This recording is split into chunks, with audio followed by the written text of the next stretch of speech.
மீண்டும் உங்களை நாம் சந்திப்பதிலே மிக்க மகிழ்ச்சி அடைகின்றோம்.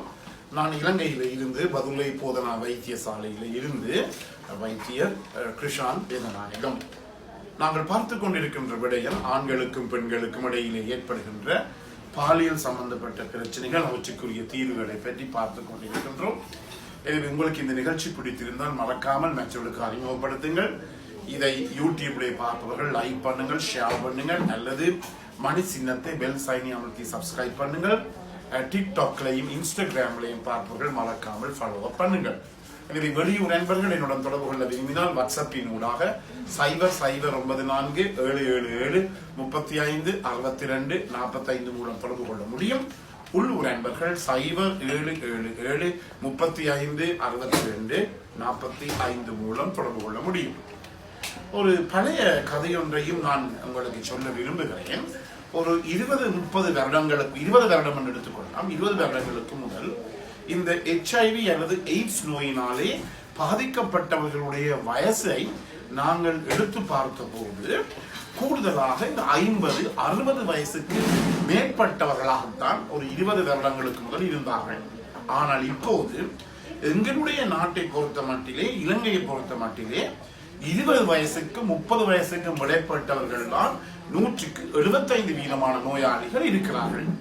நீங்கள் கேட்கலாம், இந்த 20 வருடங்களுக்கு முதல் இந்த பிரச்சனை இருந்தது என்று சொன்னால் ஒரு சின்ன ஒரு கதையை சொல்லித்தான் நான் முடிக்க விரும்புகிறேன். என்னென்றால், பழைய ஒரு காலத்திலே ஒரு நிலைமை இருந்தது. இந்த பெண்களுக்கு மாதவிடாய் நின்ற பிற்பாடு, அதை நாங்கள் மெனாபோஸ் என்று சொல்லுவோம்.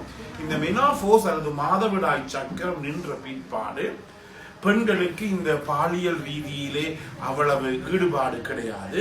அதாவது பெண்களுக்கு இந்த செக்ஸ் பண்ணுவதற்கு ஈடுபாடோ கிடையாது, அல்லது லிபிடோ, அவர்களுடைய பாலியல் ஆர்வம் குறைகிறது, செக்ஷுவல் டிசையர் குறைகிறது என்று சொல்லி பல தரப்பட்ட இந்த கருத்துகளினாலே என்ன நடைபெற்றுகிறது என்றால், அந்த காலத்தில் இந்த 50 வயசுக்கு மேற்பட்ட ஆண்கள் சாதாரணமாக ஒரு கணவனுடைய வயது 55 இருந்தால் மனைவியுடைய வயது 50 வயதாக இருக்கும்.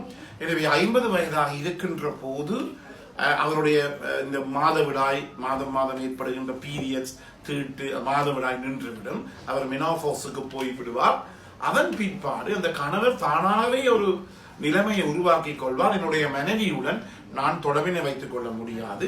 அவ்வாறு வைத்துக் கொண்டால் பலவிதமான பிரச்சனைகள், அதே நேரத்திலே மனைவியினுடைய யோனி பக்கத்திலே அந்த வருகின்ற சுரப்புகள் எல்லாம் குறையும், என்றபடி அவருக்கு வலி நோய் ஏற்படும் என்று சொல்லி தானாகவே ஒரு விடயத்தை எடுத்துக்கொண்டு அதன் பிற்பாடு அவர் தவித்துக் கொள்வார்.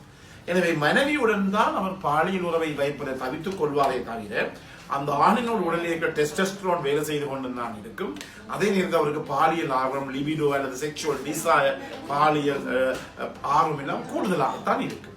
என்றபடியினாலே தன்னுடைய மனைவியுடன் போய் இருக்க முடியாது, வெக்கம், பிள்ளைகள் வளர்ந்து விட்டார்கள் என்ற அதை ஒரு நிலைமையை எடுத்துக்கொண்டு அவர் என்ன செய்வார் என்றால் தன்னுடைய பாலியல் ஆர்வத்தை கட்டுப்படுத்தலாம். 1 கிழமை, 2 கிழமை, 3 கிழமை, 1 மாதம், 2 மாதம், இப்படி 6 மாதங்கள் பட்டியலை கட்டுப்படுத்தி ஒரு நாளிலே அவர் ஒரு பெண்ணை இவர் சந்திப்பார். அவருடைய அலுவலகத்துக்கு ஏதாவது வேலை தேடி வந்த பெண்ணாக இருக்கலாம், ஒரு அலுவலுக்கு வந்த பெண்ணாக இருக்கலாம், ஒரு வேலைக்கு வந்த பெண்ணாக இருக்கலாம், அல்லது ஒரு சூப்பர் மார்க்கெட்ல ஒரு பெண்ணை சந்திக்கலாம், ஒரு பேங்க்ல ஒரு பெண்ணை சந்திக்கலாம்.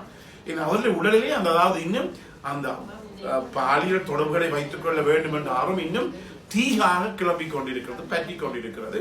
என்றபடியினாலே என்ன செய்கிறார் என்றால், அந்த இடத்திலே அவரை அறியாமலேயே அந்த பெண்ணுடன் தொடர்பினை வைத்திருந்து அதன் பிற்பாடு பல பிரச்சனைகளுக்கு அவர் உட்படுகிறார். எனவே நான் சொல்லுகிற விடயம் என்னவென்றால், மெனோபோஸுக்கு பிறகு, அதாவது உங்களுக்கு தெரியும், இந்த செக்ஸ் என்பது, அதாவது சாதாரணமாக ஒரு பாலியல் வாழ்க்கை நாங்கள் நன்றாக வாழ்ந்து அதன் மூலமாக எனக்கும் என்னுடைய மனைவிக்கும் அல்லது எனக்கும் என்னுடைய பெண் துணைவிக்கும் இந்த ஆர்காசம் எனப்படுகிற நிலை ஏற்படுமாக இருந்தால் 150% மாரடைப்புகள், ஹார்ட் அட்டாக்கை குறைக்க முடியும். இப்போது புது ஆராய்ச்சி முடிவுகள் 140% இந்த புற்றுநோய்கள் ஏற்படுவதை கூட இந்த பாலியல் இன்பம் அல்லது இந்த உச்சக்கட்டம் தடுக்கிறது. 140% இது ஏற்படுகிறது சொல்லி கண்டுபிடிக்கப்பட்டிருக்கிறது. எனவே இது ஒரு முக்கியமான விடயம். எனவே எவ்வளவு காலம் மட்டும் செக்ஸ் வைத்துக் கொள்ளலாம், 82 வயசு 90 வயசு மட்டும் இதை நாங்கள் வைத்துக் கொள்ள முடியும். எனவேதான் பெண்களுக்கு இந்த மெனோபாஸ் விட்ட பிற்பாடு, அந்த பிற்பாடு, அதாவது பெண்களுக்கு மாதம் ஏற்படுகின்ற இந்த மாதவிடாய் வந்த பிற்பாடு பாலியல் உறவை வைத்துக் கொள்ள வேணாம் என்று சொன்னால் அது முற்றிலுமே பிழையானது. அதே நேரத்தில் நீங்கள் முக்கியமாக கவனித்துக் கொள்ள வேண்டும் என்னவென்றால், இந்த பாலியல் உறவு என்பது இந்த ஒரு உச்சக்கட்டத்துடன் மட்டும் நின்று விடுவது கிடையாது. அதற்கு மேலதிகமாக ஒரு ஆணோ ஒரு பெண்ணோ வயது போன காலங்களிலே நோய்வாய்ப்படுகின்ற போது அந்த இடத்திலே ஒரு துணை தருவதற்கு ஒரு ஆண் துணி, ஒரு கணவனோ அல்லது மனைவியோ அல்லது ஆண் துணியோ பெண் துணியோ அந்த இடத்திலே தேவை. எனவே அந்த அப்படி ஒரு நிலைமை நான் பல பேரை கண்டிருக்கின்றேன். என்னோட வேலை செய்பவர்கள் இருக்கிறார்கள், அவருக்கு 3-4 பெண் மனைவிமார்கள் இருக்கிறார்கள். அப்படி இருந்தும் கூட கடைசியில் நோய்வாய்ப்பட்டிருக்கின்ற போது ஒரு மனைவியும் பக்கத்திலேயே முதலாவது மனைவி நினைப்பார், 2வது மனைவி போடும், 2வது நினைப்பார், 3வது மனைவி, 3வது மனைவி, 4வது மனைவி, கடைசியில் ஒருதலும் இல்லாத நான் கண்கூடாக கண்டிருக்கின்றேன். எனவே என்ன நடைபெறும், இந்த மாதவிடாய் நின்ற பிற்பாடு கூட நீங்கள் நினைப்பது சரி, அது பழைய காலத்தில் நான் நினைப்பேன் சரி. இந்த மாதவிழா எனப்படுகிற இந்த மாசம் இந்த பீரியட்ஸ் ஏற்படுகின்ற போது எங்கள் உடலில் இந்த ஹோமோன், பெண்ணின் உடலிலே ஹோமோன்கள் மாற்றம் ஏற்படுகிறது. இந்த ஈஸ்ட்ரோஜன், புரோஜெஸ்டரான் போன்ற பல ஹோமோன்கள் வந்து போகிறது. இதன் காரணமாக பெண் அழகாகவும் இருக்கிறார். எனவே மாதவிழா நின்ற பிற்பாடு பெண்களுடைய தோள்கள் சுருங்குகிறது, அதே நேரத்தில் அவருடைய யோனி பக்கம் சுருங்குகிறது, யோனியிலே சுரக்கப்படுகிற சுரப்புகள் குறைகிறது. சில நேரங்களில் சில பேருக்கு இந்த பாலியல் ஆர்வம் கொஞ்சம் குறைவடைகிறது.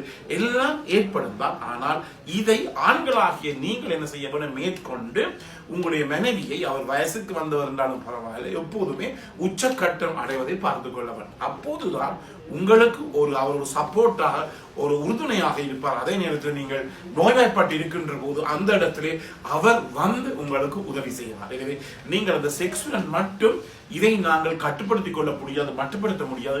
அதுக்கு மேலதிகமாக ஒரு உணர்வு பூர்வமான எந்த ஒரு பிரச்சனை ஏற்பட்டாலும் கூட உணர்வு பூர்வமாக உங்களுக்கு உதவி செய்வதற்கு உங்களுடைய மனைவி இருக்கிறார். இதுதான் மிகவும் முக்கியமான.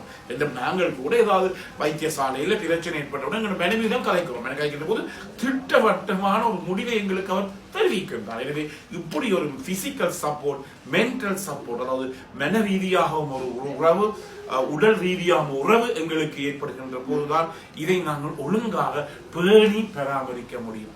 இல்லாவிட்டால் என்ன நடைபெறும் என்றால், பழைய காலங்களை, பிந்திய காலங்கள் நீங்கள் தனியாகத்தான் ஒரு வைத்தியசாலையில் படுத்திருக்கவர் நோய்வாய்ப்பட்டால் உங்களுக்கு உதவி செய்ய பொழுதும் கிடையாது.